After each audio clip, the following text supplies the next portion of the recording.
We saw in Chapter 2 how the British emissary of King George III, Lord Macartney, was rebuffed brusquely by the Qing court and left frustrated and empty-handed.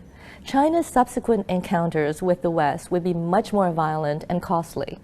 This chapter will look at how its tributary system crumbled in the face of Western superior military strength and how the Chinese learned in the most tragic way the existence of other powerful nations in the world.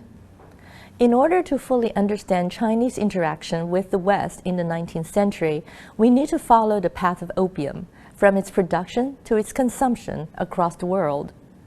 Prior to the 19th century, opium was known as a medicine in China and not as a recreational drug. Even though opium sale was banned, it was widely smuggled into the country. The British East India Company, which dominated Western trade with China, permitted its select committee of private traders to sell opium, and the Americans were also engaged in the trade by 1804. And the price of opium dropped as production increased in India. Because of the tremendous Western demand for Chinese tea, silk, porcelain, and other decorative objects, there was a serious trade imbalance from the West to China, as the Chinese were not interested in buying Western products such as cotton, woolen goods, furs, and clocks. However, the British East India Company found that it could grow opium in India, sell it to China, and return to Britain with not only tea, silk, porcelain, but also silver. In this triangular trade, opium became the most valuable single commodity trade of the 19th century. By the 1830s, opium addiction had become widespread in the Chinese army, at court, and in the homes of the wealthy, and silver was draining out of China at the rate of 9 million silver taels a year. A tael is about 37 grams.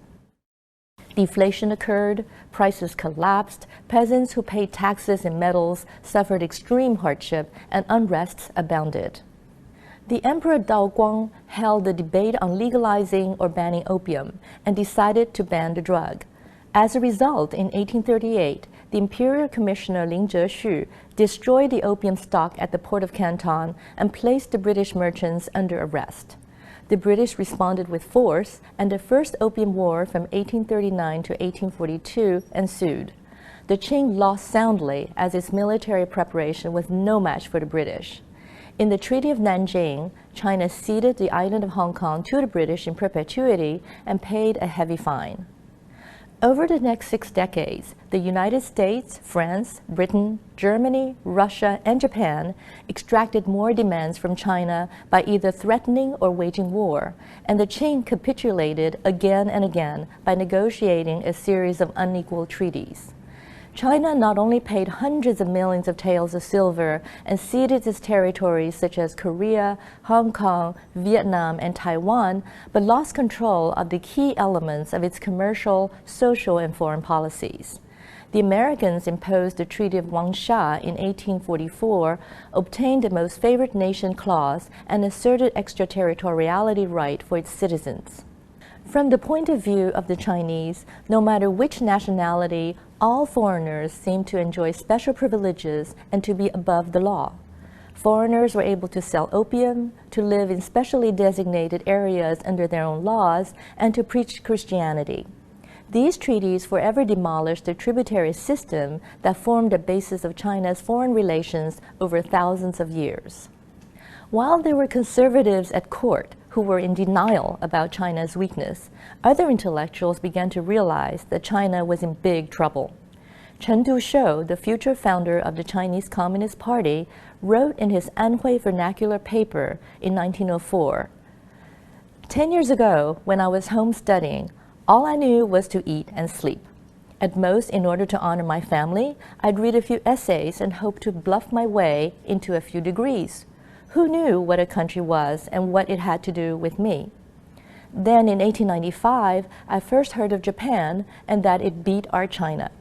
And came 1900 when countries called England, Russia, France, Germany, Italy, America, Austria, and Japan joined their troops and beat China again. That's when I realized that I was part of China and that my country's rise and decline had to do with all of our welfare. I had to be 20 to know there was such a thing as a country. What a shame it is. China in the 19th century was beset with internal rebellions, natural disasters, and external threat. As a result, young men in the coastal regions of Canton and Fujian went abroad to look for a better living. About 370,000 young Chinese men came to the United States, starting with the gold rush in California in 1848. After the gold rush, they found work on railroads, plantations, factories, laundromats, and even as houseboys. Their industriousness and willingness to settle for lower wages, as well as strange customs and distinctive appearance, made them targets of discrimination and persecution. To investigate the living conditions of their overseas subjects, in 1868, the Qing government hired a retiring American diplomat, Anson Burlingame, as its envoy to the United States. This was still in the tradition of playing the barbarians against one another. Burlingame signed a treaty on behalf of China with the U.S., recognizing the right of citizens of both countries to immigration and emigration, and the reciprocal rights of residence, religion, and access to schools. But the anti-Chinese sentiment in the United States was such that Congress declared the Chinese to be aliens ineligible for citizenship in 1870. From there, a series of laws were passed in an effort to keep out the Chinese. The 1882 Chinese Exclusion Act was the first immigration law in the United States and banned all Chinese except for merchants, teachers, students, and diplomats to enter the country. The act was not revoked until 1943. As aliens, the Chinese did not have any legal protection in the United States. They were targets of mob lynching, murder, and discrimination.